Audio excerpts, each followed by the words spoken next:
This is M&M Trucking School's Class B Washington CDL pre-trip.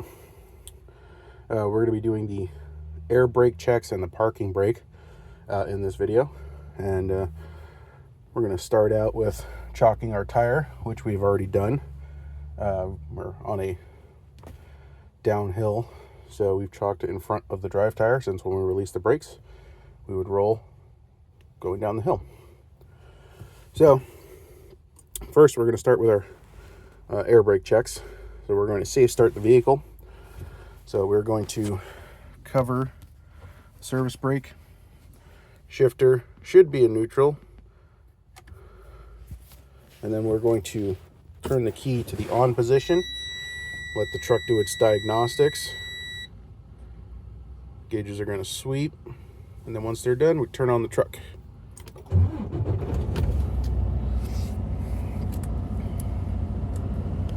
Alright, first test we're going to be doing is the governor cutout check.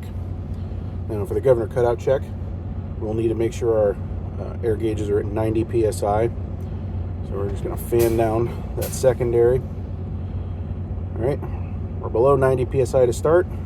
So we're going to give the engine a rev to about 1,000 RPMs. And build that governor cutout. So the governor should cut out between 120 and 140 psi.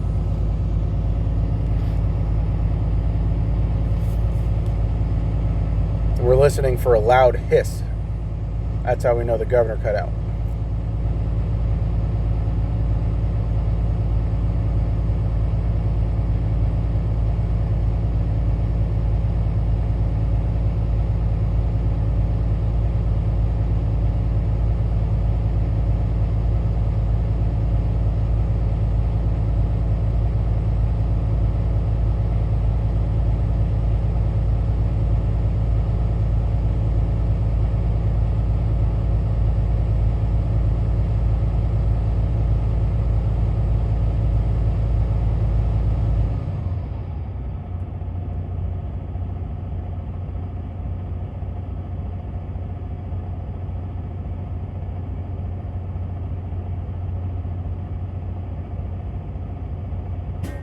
Okay, there it was. Governor cut out at 130 psi. So that shows that my air gauges are working. And that is a good test. So now we're going to move on to our leaks test. So we're going to go ahead and turn off the truck and put the key back to the on position so our gauges are all working. Now we're going to release the parking brake, and we're going to apply full brake pressure to the service brake and hold it for 1 minute. And we should not lose more than 3 psi in that 1 minute with a single vehicle, or with a vehicle that is towing a trailer that has electric air brake, or electric brakes, I should say. So we're going to go ahead and push it in. 1 foot to the floor. We're going to let those air gauges settle. Now it's very important that you time yourself. The examiner is not going to time you for you, so you can use your phone or a smartwatch.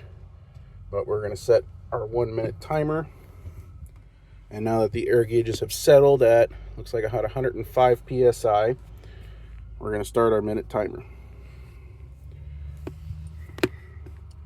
Now, I prefer timers over stopwatches, since timers have an alarm, so the examiner can also hear that the timer has gone off.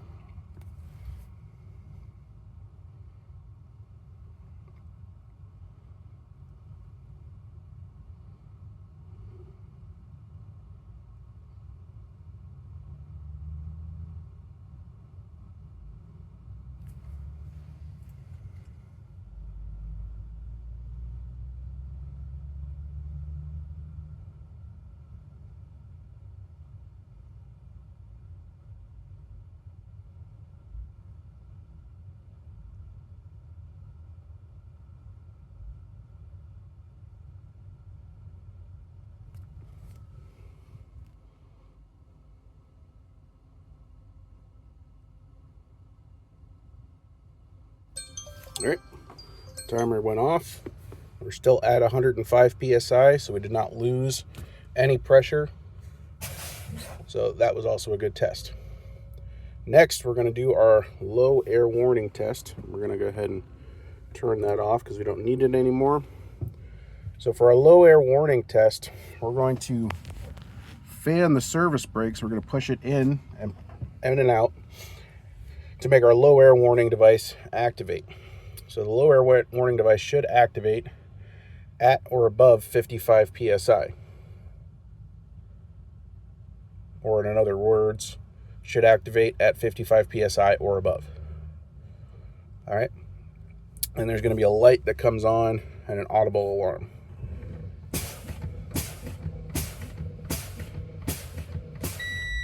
All right, there it is. So that activated at 60 psi. I'm sorry, 70 psi. So that was a good test. The last test we're going to do is the emergency brake test. So we're going to continue fanning down the service brake until our parking brake pops out, and it must pop out between 20 and 45 psi. No less than 20 and no more than 45 psi.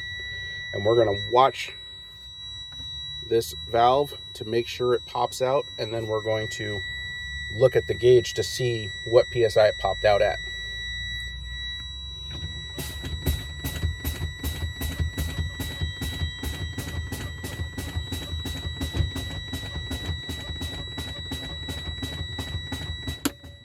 Okay, it popped out at 25 psi, so that was a good test.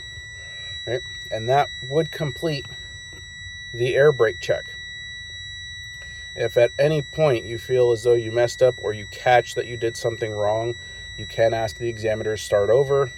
You would build your air pressure back up and then start at the governor cutout and do all 4 tests all over again. So for now, we're going to get out and unchock the wheel. All right, so we have the wheel unchocked. Now we're going to start the truck back up, and we're going to build the air pressure back up to governor cutout. So we're going to give our engine a rev again. And we're going to do our brake checks next. So we'll come back when the air gauges are full. Okay, so as you can see, we've reached governor cutout. So now we're going to move on to our parking brake check. So to do the parking brake check, we want to have our brakes set so they are currently locked in place.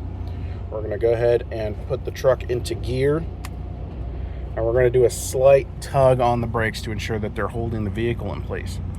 So all you're going to do is to give it a little bit of throttle, and you're going to feel the truck twist. There you go. And that was it. That's all it took. So the parking brakes are holding. Next, we're going to move on to the service brake test. So to do the service brake test, we're going to release the parking brake, push it in.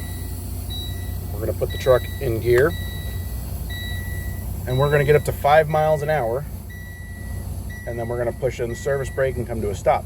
And we're doing this to check to make sure that there's no movement in the steering wheel and that the brakes actually stop the vehicle. So we're going to go ahead and get up to 5 miles an hour and then come to a stop. And it doesn't have to be a hard stop. You're just going to come to a nice, easy stop.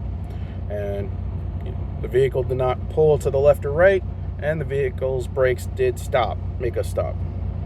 So that was a good test as well. At that point, we can go ahead and set our brakes, put the truck into neutral, and take our foot off the brake. And that completes the air brake and parking brake tests.